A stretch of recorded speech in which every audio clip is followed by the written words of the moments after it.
Continue যখন class করছি আমার 3টা ঘন্টা আবার কিভাবে যাইতো আমি আমি আমি কখন ঘড়ি দেখে আমি হিসাব করতে পারতাম না। 3টা ঘন্টা আমার খুব আনন্দে আনন্দে কাইটে যেত।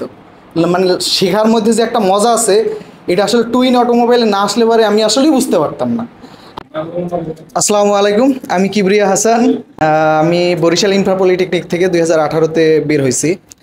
তো এরপরে আসলে আমি টু হুইলারে কাজ করা আমার অভিজ্ঞতা আসলে টু হুইলার। তো টু হুইলার জানার ওইভাবে আসলে আহ, বেশি একটা পরিধি খুবই কম। তারপরে আসলে ফোর হুইলারের প্রতি অ্যাট্রাকশন। হ্যাঁ, তো পরবর্তী চিন্তা করলাম কোথায় করব কোথায় করব।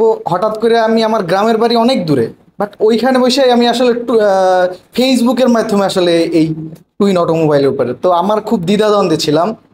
তো ফোনে কন্ট্যাক্ট করার পর আমি প্রথম নুরুল হুদা স্যারের সাথে কথা বলছি। তো স্যার আমার যতটুকু আশ্বস্ত করছেন এটা আসলে আমার জন্য একটা বড় অ্যাচিভমেন্ট। এটা আসলে ভাষায় প্রকাশ করে না, আত্মবিশ্বাসটাকে একটা অন্য লেভেলে নিয়ে গেছে। তো স্যারের সাথে যখন আমি এখানে আসলাম, তো আমি স্যারকে তখন বলছিলাম যে স্যার আমার দ্বারা কি আসলে সম্ভব।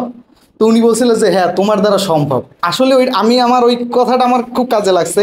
এরপর আমি কন্টিনিউ যখন ক্লাস করছি আমার 3টা ঘন্টা আবার কিভাবে যাইতো আমি আমি আমি কখন ঘড়ি দেখে আমি হিসাব করতে পারতাম না। 3টা ঘন্টা আমার খুব আনন্দে আনন্দে কাইটে যেত। মানে শেখার মধ্যে যে একটা মজা আছে এটা আসলে টুইন অটোমোবাইলে না আসলে পরে আমি আসলেই বুঝতে পারতাম না।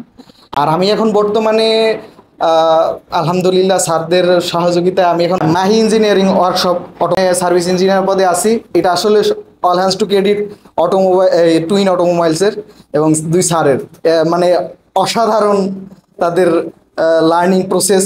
এটা আসলে ভাষায় প্রকাশ করার মতো না। আমি আসলে 4 বছর ডিপ্লোমায় যা না শিখছি আসলে এটা ব্যাকডেটেড বলতে গেলে একদম।